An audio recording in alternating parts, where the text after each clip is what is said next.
Well, good morning, everyone. Here we are again on another day of Democrat shutdown. So I wanted to come out and just share with you some thoughts, answer some questions, tell you, I guess, reiterate the simple truths of how we got here. Those truths have been obscured just a bit because the Democrats are in a relentless effort to spin the facts. But it's always good when the facts and the evidence are on your side. And I don't want you to listen to the arguments of politicians. If you're watching at home, I want you to look at the real facts. And I'm going to try to here in a very abbreviated summary manner to present those to you. And the facts are very clear. Okay, so the first fact is by way of reminder, how did we get here? Why is Washington tied into a knot right now? Well, I became Speaker almost 2 years ago, and I was frustrated, as most rank-and-file members of Congress are, frustrated about how Congress really doesn't work that well for the American people. That's why people are frustrated about it. We don't spend money responsibly here. We haven't for many years. And the reason for that is because typically, for the annual funding of the government, it's done in a back room. Literally, there's a deal made by the top 4 leaders in Congress, and that's hoisted upon the members, usually at the end of the year, right before a holiday, in an omnibus spending bill. Sometimes the bills are thousands of pages long, and it's always said that few members have fully read it or understood it. That's largely true because they weren't involved in the process. So when I became Speaker, I've been doggedly determined to make this House and the Senate work again, to do right by the American people, to get the process, to rebuild the muscle memory, to get back to the way it is supposed to work. And what does that mean? It means that Congress is supposed to carefully deliberate over 12 separate appropriations bills every year. Why? Because we divide the spending of the taxpayers' funds into 12 categories so that everybody can go through that. And all the elected members, the duly elected representatives of the people, can come here and have a debate and a discussion. We do that through the Appropriations Committee, they're the specialists on it, the members of the House and Senate who work on it around the clock, 365, every day of the year.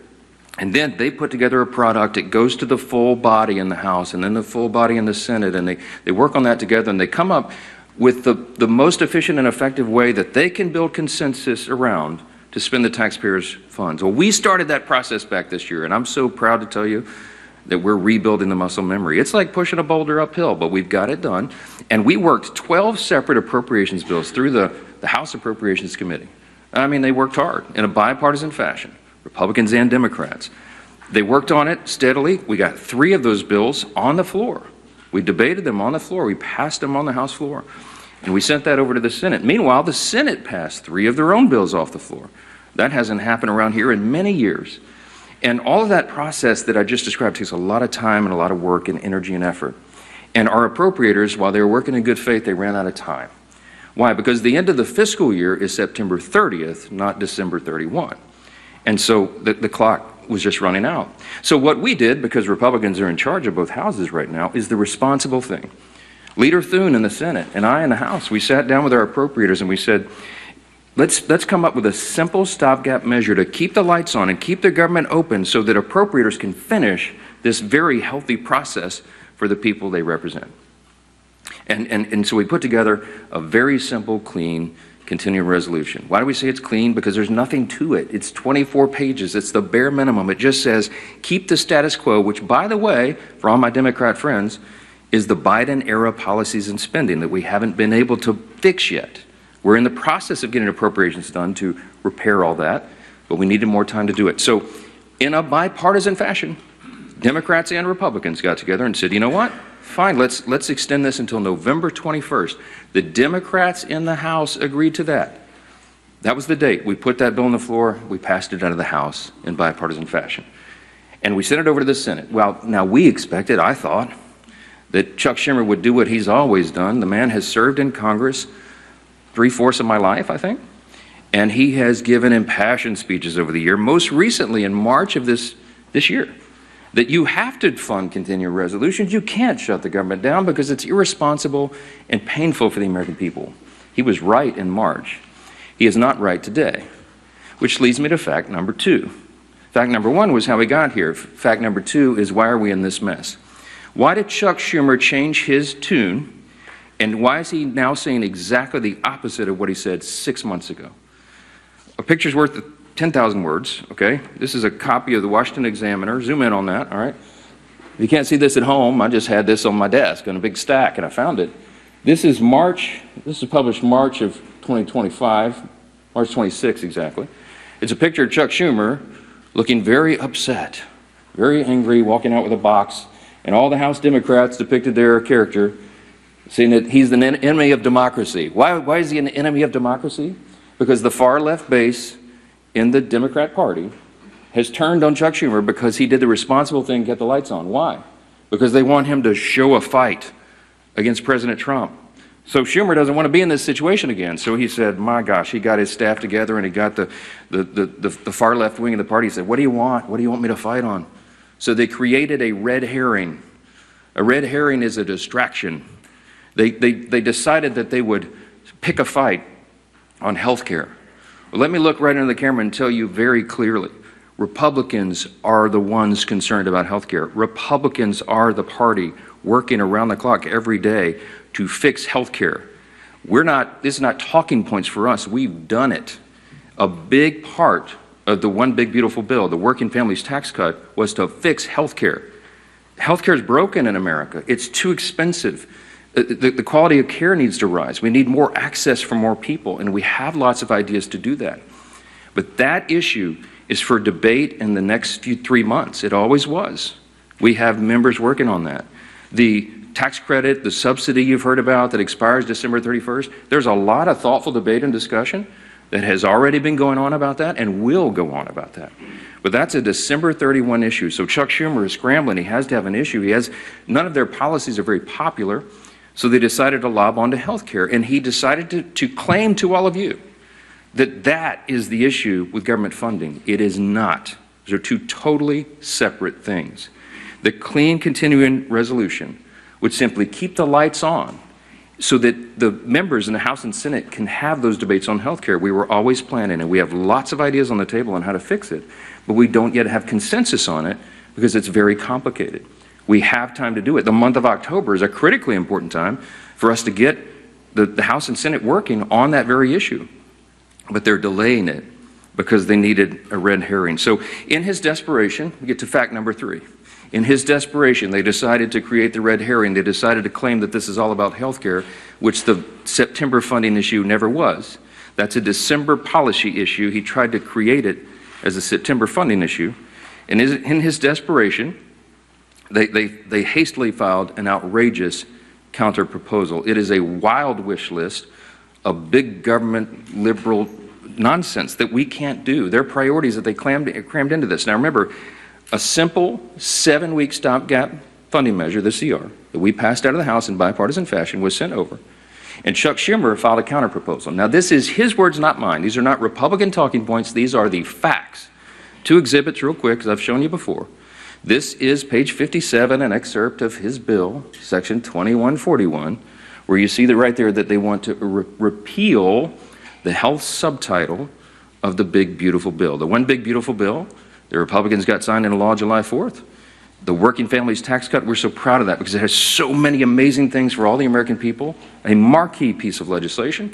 But among the most important were the reforms that we did to health care. Why? Because Medicaid, for example, is broken. Medicaid doesn't work well. It's underfunded and it was full of fraud, waste, and abuse. And we took our opportunity to fix that, and we did. So what did we do? We went into Medicaid and we said, we got to stop the waste and abuse. We got to make sure that illegal aliens are not on Medicaid. Medicaid is intended for U.S. citizens only, not illegals who break our law and come over the border. And we've got to make sure that young, able-bodied men who do not have dependents are working and not riding the wagon.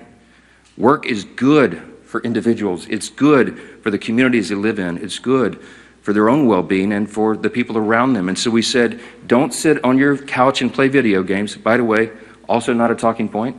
There was an AEI study, I think one of the organizations that polled this, and most of these young men who are not working are sitting around literally playing video games. Get back to work. So we put that in the law. And the big thing was making sure that an estimated 1.4 million illegal aliens are no longer riding that wagon either. Why? Because Medicaid had to be strengthened Medicaid is intended for the elderly, the disabled, and young pregnant women, as I use an example, who are in difficult situations. They need the resources desperately, but the resources are being drained by people who were never intended to be there. And so Republicans got busy and fixed it. We put it in the big, beautiful bill. So, back to fact number 3, I guess I'm still on. Chuck Schumer files a counterproposal and says, we want to reverse all that. Well, among the effects, among the things that he would reverse is putting illegal aliens back on the program. Don't take my word for it. Look at the evidence. Over here at Exhibit B. This is the list of the actual provisions that would be reversed if Chuck Schumer's language was voted on and passed. Among those, it would end. See, these are the provisions, the Working Families Tax Cut Act. These are the provisions of our bill that did each of these things.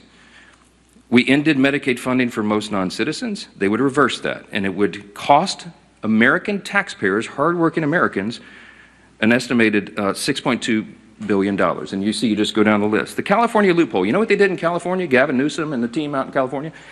They expanded Medicaid to cover all able-bodied illegal alien adults. These men who could be working or whatever. I mean, they're not even citizens, never intended by Congress. They put that on the tab of the taxpayer.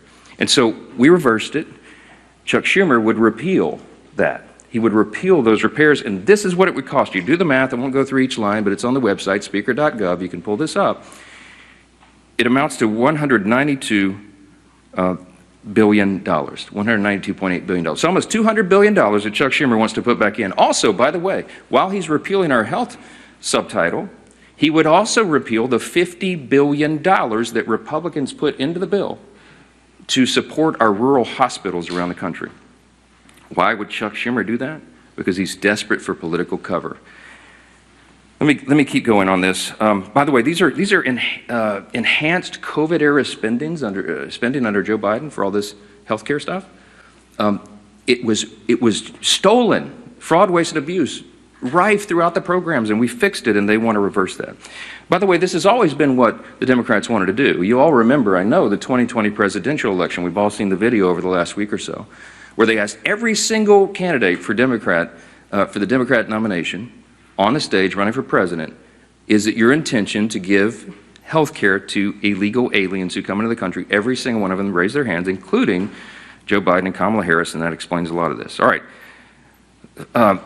That's the facts. And I went on all the shows. I've been on all the programs, as many as I can, to just lay this out.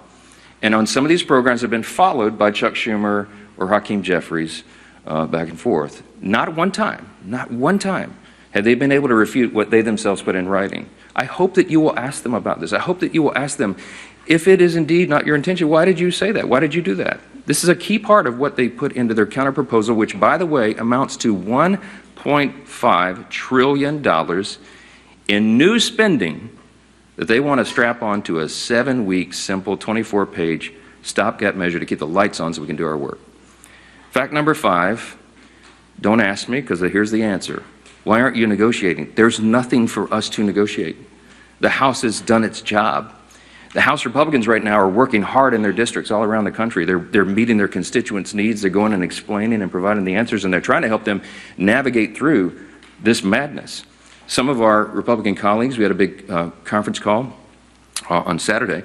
Many of them are working throughout. They're making trips to all their rural hospitals in their district to help them navigate and access this fund that Chuck Schumer is trying to take away.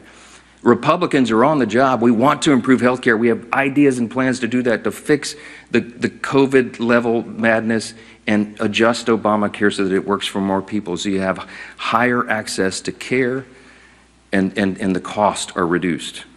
And so they're doing that right now, but there's nothing for us to negotiate or to debate right now, because the House already did that. The House did its job. We passed our bill. We did the job to keep the government open, and now it's on the Senate Democrats. And that's the final fact, and I'll take your questions. Fact number 6, hold on, wait. It's just a tease. The ball, I have to finish my case. Here's my closing argument, okay? The ball is in the court of the Senate Democrats. There's only a handful of people in the country who can solve this problem. There's 47 Democrats. Well, 46 and one who caucuses as an independent, I think. I lose track. But there's about 47 of them that caucus together as Democrats, okay? Here's the problem, remembering from civics. We don't have enough Republican votes to fix this because it takes 60 votes in the Senate to break this impasse, to open the government. There's only 53 Republicans in the Senate. We need some Democrats to be thoughtful and responsible and do the right thing. Because why? Because real people are being hurt in all these political games. As Chuck Schumer is trying to cover himself and not have another series of articles like this, okay? That's why this is happening. There's a trend in New York that Chuck Schumer represents of electing Marxists. They're about to elect an actual Marxist as the mayor of New York City, the once cradle of capitalism, the largest city in America. It's stunning. And I think it's stunning to Chuck Schumer, too, because while he's a far-left politician, he's not nearly as far-left as these guys, as they want him to be. And so he's trying to find political cover. And in doing that, he's hurting real American people. Who's being hurt? Women, infants, and children on their nutritional programs that are now stalled. Veterans' health services that they desperately need and demand. Go down the list. We've got our troops, Border Patrol agents, TSA agents serving, trying to protect America without pay right now. Half the federal civilian workforce is effectively laid off right now, furloughed. They can't go to work. They don't have the money. Chuck Schumer, for political cover, decided to turn off the funds, and real people are getting hurt. FEMA services. I keep saying this because I live in a hurricane state. We're in the middle of hurricane season, and flood insurance policies cannot be renewed or purchased right now because Chuck Schumer's playing political games. This is real pain for real people. I can go on. There are articles written in the last 2 days. Some of your outlets wrote about low-income Medicaid or Medicare recipients, for example, who have been able to receive health care at home because we expanded that through telehealth and all that. All that is shut down. You have people with autoimmune deficiencies who are also disabled. They cannot go visit the doctor's office. So thankfully, mercifully, they've been able to be treated at home. But all that just stopped. So people are canceling their health appointments with their physicians that is vitally important for them to stay alive, because Democrats over here are playing games. We have one plea and one plea alone.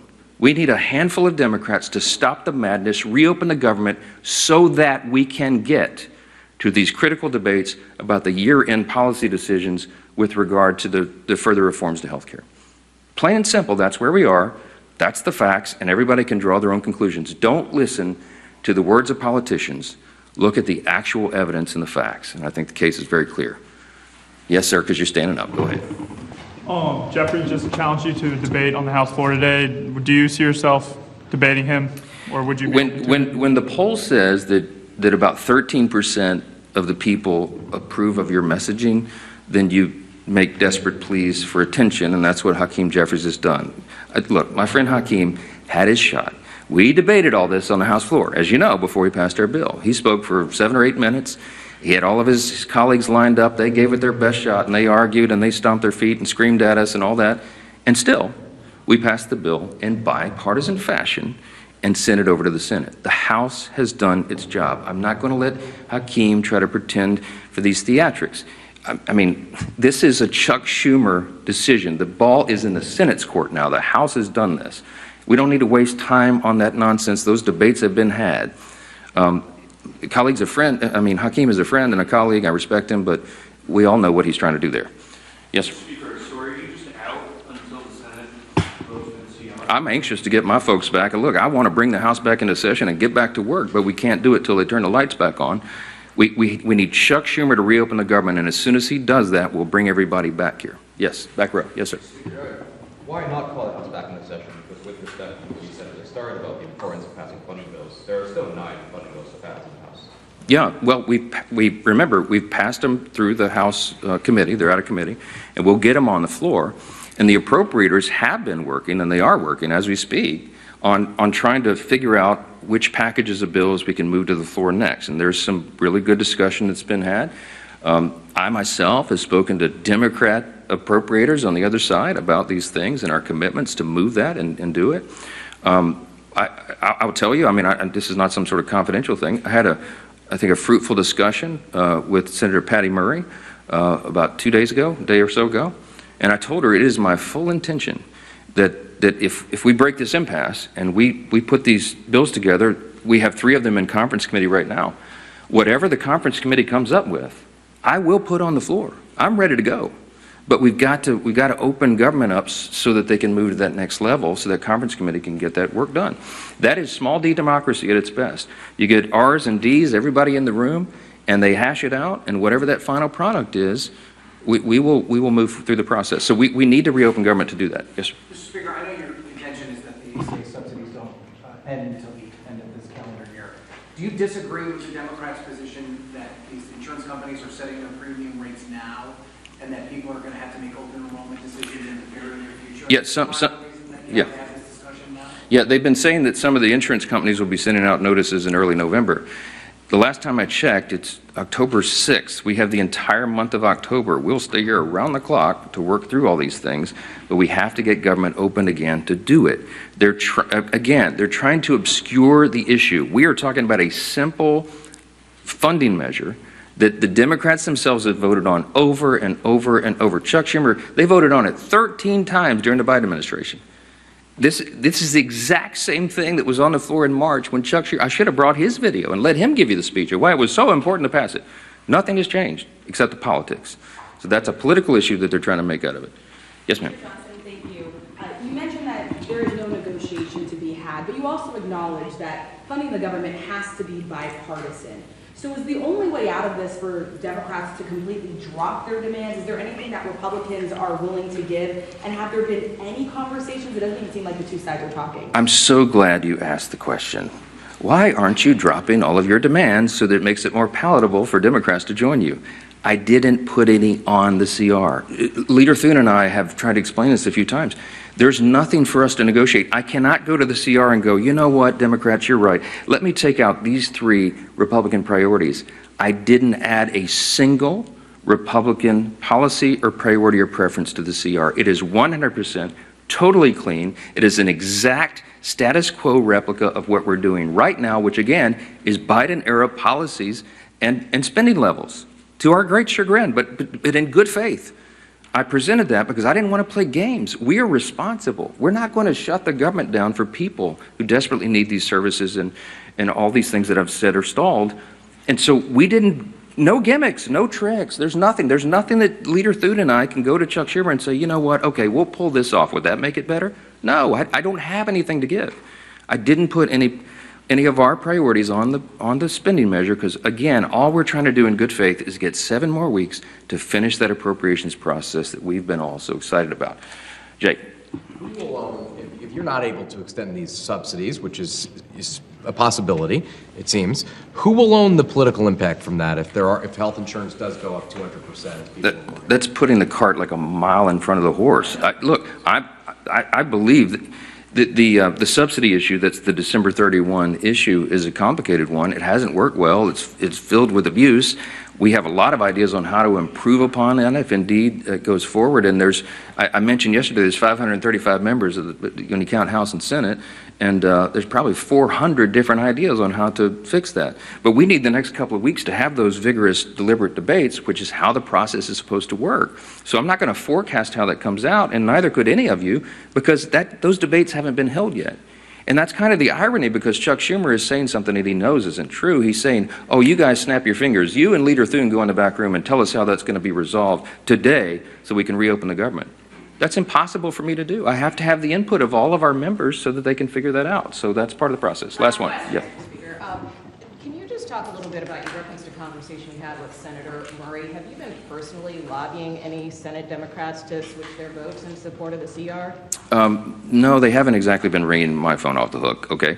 I'm open, always have been, for dialogue with anybody about that, but I think she wanted an assurance from me that what I'm saying is true and that we have every intention of moving the appropriations bills. And I said, yes, ma'am, of course it is. I say the same things privately that I say publicly. We are consistent, and that's why it's easy for me to stand up here and share the facts. When the simple truth is on your side, you have nothing to hide from. I'm just presenting this to the American people. This is the fourth time we've done that. I hate to drag you all out and go through all the details, but I've got to put on the case over and over because repetition apparently is the key to this. People are starting to recognize this is not a Republican shutdown. It is a Schumer Democrat shutdown. Again, why? because they needed political cover. It's shameless, it is sad, real people are hurting, and it needs to end. They'll have another opportunity this evening, and I sure pray, and I hope you all will, that a handful of additional common sense people on the Democrat side will change their votes, reopen the government, so we can get back to all these issues as we desperately want to do. Thank you all so much for being here.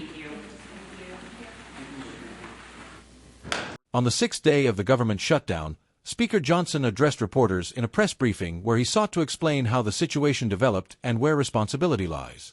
He began by describing the frustration many lawmakers feel with how Congress traditionally handles spending, often through massive omnibus bills negotiated behind closed doors and pushed through at the last minute.